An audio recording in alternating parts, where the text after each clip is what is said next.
I always want to thank you for the commitment that you show in making this show the number one show on Sky News and has been all year long, the number one show on Foxtel certainly all week long and for much of the year as well. I never take that for granted, and I know one of the big reasons why I think that happens is because we care about the whole country. We don't just care about, the obvious major capital cities, and we care about regional Australia. It's why our town, we're going to be in Darwin next week. And if you'd like to join us in Darwin next week, send us an email, ourtown@skynews.com.au. We'll be at the Darwin Trailer Boat Club. We'll be there on Wednesday, 7:30 local time. Bloody daylight saving. And carry the one, minus the half, all the rest of it. Ourtown@skynews.com.au. But another opportunity here is we get to celebrate two women who have got a lot on their plate, but they always move heaven and earth to honour people in regional Australia. Penny Fowler is the boss of the Weekly Times, which is, the Bible of the Bush, and of course none other than the great CEO of Harvey Norman, Katie Page, who has got not just workers but great investment in regional Australia. They put together a thing called the Shine Awards, which is to celebrate the great women in regional Australia. Katie and I had a conversation 4 years ago, and we wanted to shine a light on rural and regional women around the country who do really extraordinary work in their communities. And so we were sort of inspired by the work and the extraordinary work of the Country Women's Association, the CWA. So we thought, what could we do? And we came up with the idea of having a partnership between the Weekly Times, which is one of News Corp's the Bible of the Bush, great mastheads, and Harvey Norman. And we run a 12-week campaign for the Shine Awards, and we have all these amazing stories of people that we sort of run throughout. And I think what's really great, we have 6 categories. We've got belief, courage, dedication, grace, passion and spirit. And then Katie and I have the honour, I think, of judging all these awards, and it's really hard to choose the winners because they're all so inspiring. The stories are also fantastic. And I think the other thing that's been interesting over the journey is, last year we had a winner who was from drought-affected areas. We've had people doing work in bushfires, and these women are just doing amazing things in their community. They're unsung heroes, and they really are the backbones of their communities, and we just really enjoy being able to shine a light on them.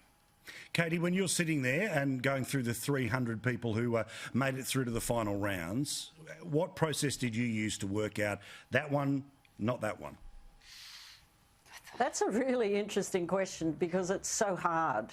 And you have to go back to the segments of the awards, and the person that wins really has part of each of those categories that we're after, but it is terribly difficult.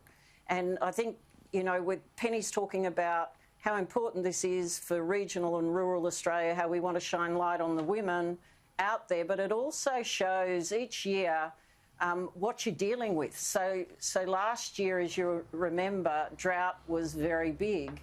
This year, it's drought, bushfires and coming into COVID. So it's very reflective also of what's happening in the community and where the needs are.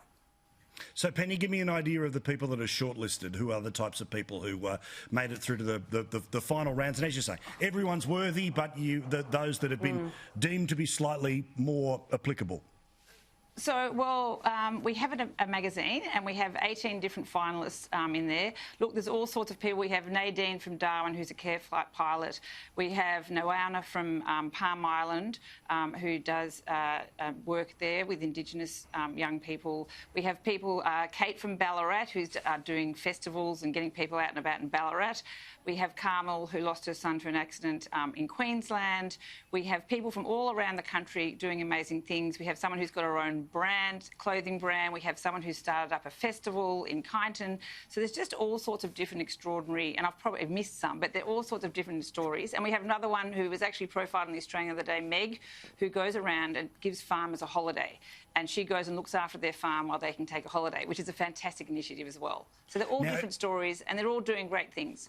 And if you would like to read about this, how well prepared are our guests? They both have a copy of the magazine that goes through all of the different shortlistings. Up we go. Have a look at this. All right, where can people get this? Where can they find it? Where can they read about the great women in their communities?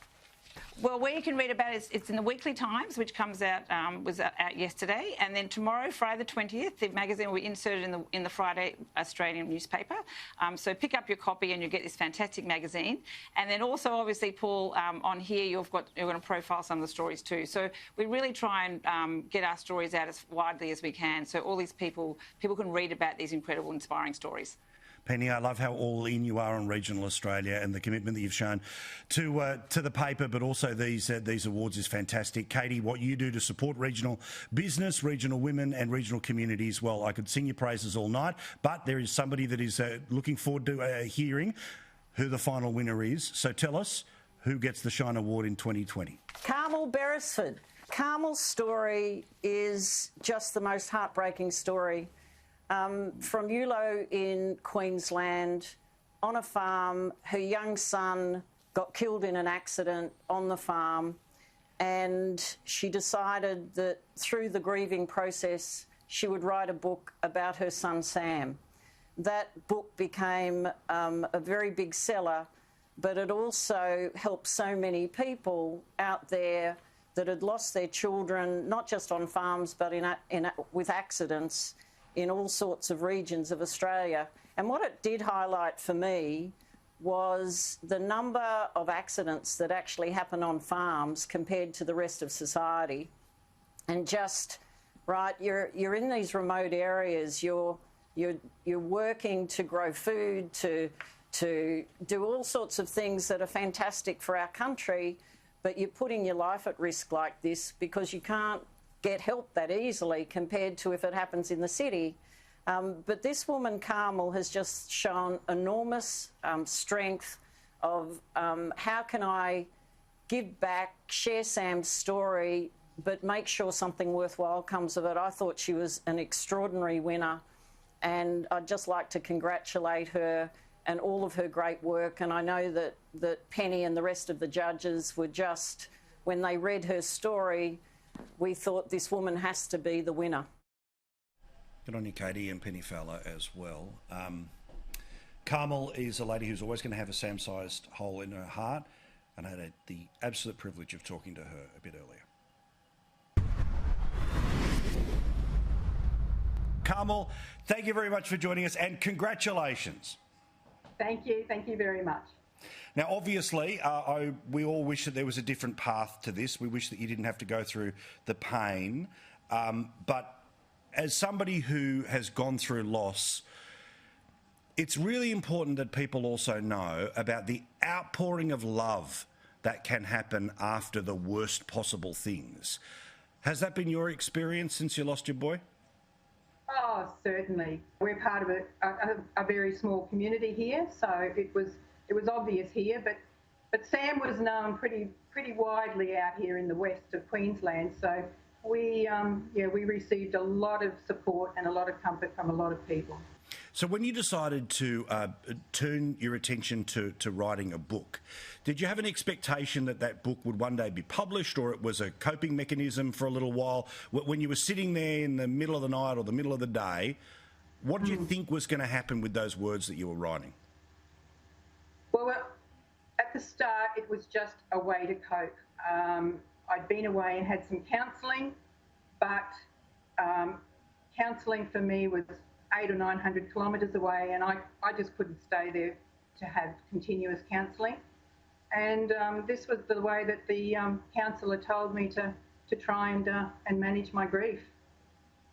So when you decided that this was something that you would be willing to share with the rest of the world, were you nervous? Were you excited? Were you at a stage where you'd sort of, I mean, look, there's always a Sam-sized hole in your heart, always will be. But when you decided to push this out into the universe, what was going through your head? Well, the reason was we were bare smack in the middle of a terrible drought. I mean, we'd been through droughts before, but during that time, I was off farm working. I was the principal at the school here at Yulo, so my income was a big help during those times.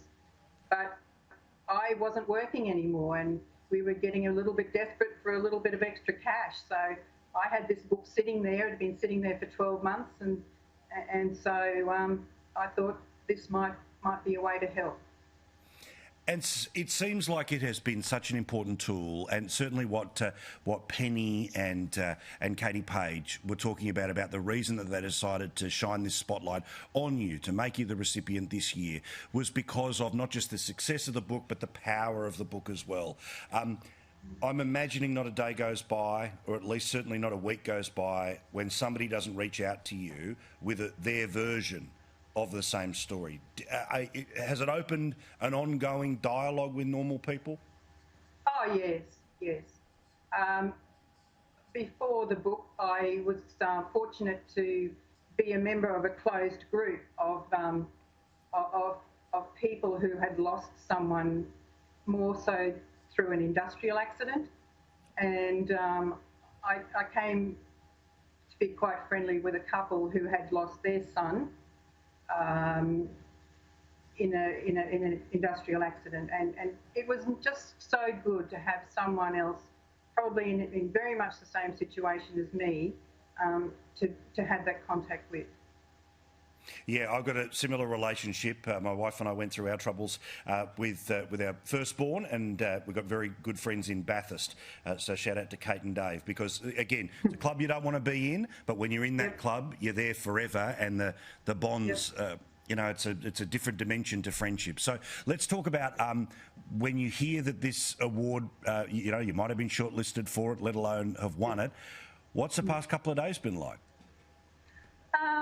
Well, when I got the call, I knew I'd had a nomination, but, you know, as probably most people are aware, so did 300 other rural women around Australia. Mm-hmm. So I just kind of saw it and shook my shoulder and said, oh, you know, that's great.